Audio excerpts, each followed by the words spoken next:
Capítulo 7º. Da Administração Pública. Seção 1ª. Disposições Gerais. Artigo 37. A administração pública direta e indireta de qualquer dos poderes da União, dos Estados, do Distrito Federal e dos municípios obedecerá aos princípios de legalidade, impessoalidade, moralidade, publicidade e eficiência e, também, ao seguinte. Inciso 1º. Os cargos, empregos e funções públicas são acessíveis aos brasileiros que preencham os requisitos estabelecidos em lei, assim como aos estrangeiros, na forma da lei. Inciso 2º. A investidura em cargo ou emprego público depende de aprovação prévia em concurso público de provas ou de provas e títulos, de acordo com a natureza e a complexidade do cargo ou emprego, na forma prevista em lei, ressalvadas as nomeações para cargo em comissão declarada em lei de livre nomeação e exoneração. Inciso 3º. O prazo de validade do concurso público será de até 2 anos, prorrogável uma vez, por igual período. Inciso 4º. Durante o prazo improrrogável previsto no edital de convocação, aquele aprovado em concurso público de provas ou de provas e títulos será convocado com prioridade sobre novos concursados para assumir cargo ou emprego, na carreira. Inciso 5º. As funções de confiança, exercidas exclusivamente por servidores ocupantes de cargo efetivo, e os cargos em comissão, a serem preenchidos por servidores de carreira nos casos, condições e percentuais mínimos previstos em lei, destinam-se apenas às atribuições de direção, chefia e assessoramento. Inciso 6º. É garantido ao servidor público civil o direito à livre associação sindical. Inciso 7º. O direito de greve será exercido nos termos e nos limites definidos em lei específica. Inciso 8º. A lei reservará percentual dos cargos e empregos públicos para as pessoas portadoras de deficiência e definirá os critérios de sua admissão. Inciso 9º. A lei estabelecerá os casos de contratação por tempo determinado para atender à necessidade temporária de excepcional interesse público. Inciso 10. A remuneração dos servidores públicos e o subsídio de que trata o parágrafo 4º do artigo 39 somente poderão ser fixados ou alterados por lei específica. Observada a iniciativa privativa em cada caso, assegurada a revisão geral anual, sempre na mesma data e sem distinção de índices. Inciso 11. A remuneração e o subsídio dos ocupantes de cargos, funções e empregos públicos da administração direta, autárquica e fundacional, dos membros de qualquer dos poderes da União, dos Estados, do Distrito Federal e dos municípios, dos detentores de mandato eletivo e dos demais agentes políticos e os proventos, pensões ou outra espécie remuneratória, percebidos cumulativamente ou não, incluídas as vantagens pessoais ou de qualquer outra natureza, não poderão exceder o subsídio mensal, em espécie, dos ministros do Supremo Tribunal Federal, aplicando-se como limite nos municípios, o subsídio do prefeito, e nos estados e no Distrito Federal, o subsídio mensal do governador no âmbito do Poder Executivo, o subsídio dos deputados estaduais e distritais no âmbito do Poder Legislativo e o subsídio dos desembargadores do Tribunal de Justiça, limitado a 90,25% do subsídio mensal, em espécie, dos ministros do Supremo Tribunal Federal, no âmbito do Poder Judiciário. Aplicável este limite aos membros do Ministério Público, aos procuradores e aos defensores públicos. Inciso 12. Os vencimentos dos cargos do Poder Legislativo e do Poder Judiciário não poderão ser superiores aos pagos pelo Poder Executivo. Inciso 13. É vedada a vinculação ou equiparação de quaisquer espécies remuneratórias para o efeito de remuneração de pessoal do serviço público. Inciso 14. Os acréscimos pecuniários percebidos por servidor público não serão computados nem acumulados para fins de concessão de acréscimos ulteriores. Inciso 15. O subsídio e os vencimentos dos ocupantes de cargos e empregos públicos são irredutíveis, ressalvado o disposto nos incisos 11 e 14 deste artigo e nos artigos 39, parágrafo 4º, 150, inciso 2º, 153, Inciso 3º, e 153, parágrafo 2º, inciso 1º. Inciso 16. É vedada a acumulação remunerada de cargos públicos, exceto, quando houver compatibilidade de horários, observado em qualquer caso disposto no inciso X. A de 2 cargos de professor. B. A de um cargo de professor com outro técnico ou científico. C. A de 2 cargos ou empregos privativos de profissionais de saúde, com profissões regulamentadas. Inciso 17. A proibição de acumular estende-se a empregos e funções e abrange autarquias, fundações, empresas públicas, sociedades de economia mista, suas subsidiárias, e sociedades controladas, direta ou indiretamente, pelo poder público. Inciso 18. A administração fazendária e seus servidores fiscais terão, dentro de suas áreas de competência e jurisdição, precedência sobre os demais setores administrativos, na forma da lei. Inciso 19. Somente por lei específica poderá ser criada autarquia e autorizada a instituição de empresa pública, de sociedade de economia mista e de fundação, cabendo à lei complementar, neste último caso, definir as áreas de sua atuação. Inciso 20.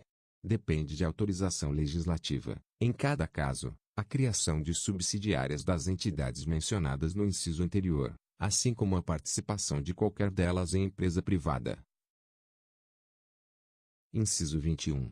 Ressalvados os casos especificados na legislação, as obras, serviços, compras e alienações serão contratados mediante processo de licitação pública que assegure igualdade de condições a todos os concorrentes, com cláusulas que estabeleçam obrigações de pagamento, mantidas as condições efetivas da proposta, nos termos da lei, o qual somente permitirá as exigências de qualificação técnica e econômica indispensáveis à garantia do cumprimento das obrigações. Inciso 22. As administrações tributárias da União, dos Estados, do Distrito Federal e dos municípios, atividades essenciais ao funcionamento do Estado, exercidas por servidores de carreiras específicas, terão recursos prioritários para a realização de suas atividades e atuarão de forma integrada, inclusive com o compartilhamento de cadastros e de informações fiscais, na forma da lei ou convênio. Parágrafo 1º. A publicidade dos atos, programas, obras, serviços e campanhas dos órgãos públicos deverá ter caráter educativo, informativo ou de orientação social, dela não podendo constar nomes, símbolos ou imagens que caracterizem promoção pessoal de autoridades ou servidores públicos.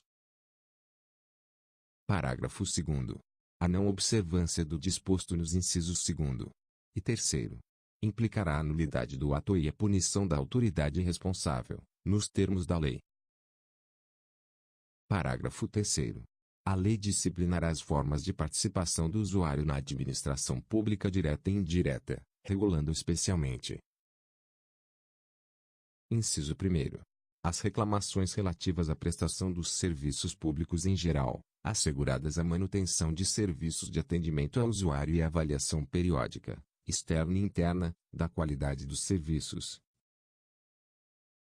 Inciso 2º. O acesso dos usuários a registros administrativos e a informações sobre atos de governo, observado o disposto no artigo 5º, 10. E inciso 33. Inciso 3º. A disciplina da representação contra o exercício negligente ou abusivo de cargo, emprego ou função na administração pública. Parágrafo 4º. Os atos de improbidade administrativa importarão a suspensão dos direitos políticos, a perda da função pública, a indisponibilidade dos bens e o ressarcimento ao erário, na forma e gradação previstas em lei, sem prejuízo da ação penal cabível. Parágrafo 5º. A lei estabelecerá os prazos de prescrição para ilícitos praticados por qualquer agente, servidor ou não, que causem prejuízos ao erário, ressalvadas as respectivas ações de ressarcimento. Parágrafo 6º. As pessoas jurídicas de direito público e as de direito privado prestadoras de serviços públicos responderão pelos danos que seus agentes, nessa qualidade, causarem a terceiros, assegurado o direito de regresso contra o responsável nos casos de dolo ou culpa. Parágrafo 7º. A lei disporá sobre os requisitos e as restrições ao ocupante de cargo ou emprego da administração direta e indireta que possibilite o acesso a informações privilegiadas. Parágrafo 8º. A autonomia gerencial, orçamentária e financeira dos órgãos e entidades da administração direta e indireta poderá ser ampliada mediante contrato, a ser firmado entre seus administradores e o poder público, que tenha por objeto a fixação de metas de desempenho para o órgão ou entidade, cabendo à lei dispor sobre. Inciso 1º. O prazo de duração do contrato. Inciso 2º. Os controles e critérios de avaliação de desempenho, direitos, obrigações e responsabilidade dos dirigentes. Inciso 3º. A remuneração do pessoal. Parágrafo 9º. O disposto no inciso 11 aplica-se às empresas públicas e às sociedades de economia mista, e suas subsidiárias, que receberem recursos da União, dos Estados, do Distrito Federal ou dos municípios para pagamento de despesas de pessoal ou de custeio em geral. Parágrafo 10. É vedada a percepção simultânea de proventos de aposentadoria decorrentes do artigo 40 ou dos artigos 42 e 142 com a remuneração de cargo, emprego ou função pública, ressalvados os cargos acumuláveis na forma desta Constituição, os cargos eletivos e os cargos em comissão declarados em lei de livre nomeação e exoneração. Parágrafo 11. Não serão computadas, para efeito dos limites remuneratórios de que trata o inciso 11 do caput deste artigo, as parcelas de caráter indenizatório previstas em lei. Parágrafo 12. Para os fins do disposto no inciso 11 do caput deste artigo, fica facultado aos Estados e ao Distrito Federal fixar, em seu âmbito, mediante emenda às respectivas Constituições e lei orgânica, como limite único, o subsídio mensal dos desembargadores do respectivo Tribunal de Justiça, limitado a 90 inteiros e 25 centésimos% do subsídio mensal dos ministros do Supremo Tribunal Federal, não se aplicando o disposto neste parágrafo aos subsídios dos deputados estaduais e distritais e dos vereadores. Artigo 38. Ao servidor público da administração direta, autárquica e fundacional, no exercício de mandato eletivo, aplicam-se as seguintes disposições. Inciso 1º. Tratando-se de mandato eletivo federal, estadual ou distrital, ficará afastado de seu cargo, emprego ou função. Inciso 2º. Investido no mandato de prefeito, será afastado do cargo, emprego ou função, sendo-lhe facultado optar pela sua remuneração. Inciso 3º. Investido no mandato de vereador, havendo compatibilidade de horários, perceberá as vantagens de seu cargo, emprego ou função, sem prejuízo da remuneração do cargo eletivo, e, não havendo compatibilidade, será aplicada a norma do inciso anterior. Inciso 4º. Em qualquer caso que exija o afastamento para o exercício de mandato eletivo, seu tempo de serviço será contado para todos os efeitos legais, exceto para promoção por merecimento. Inciso 5º. Para efeito de benefício previdenciário, no caso de afastamento, os valores serão determinados como se no exercício estivesse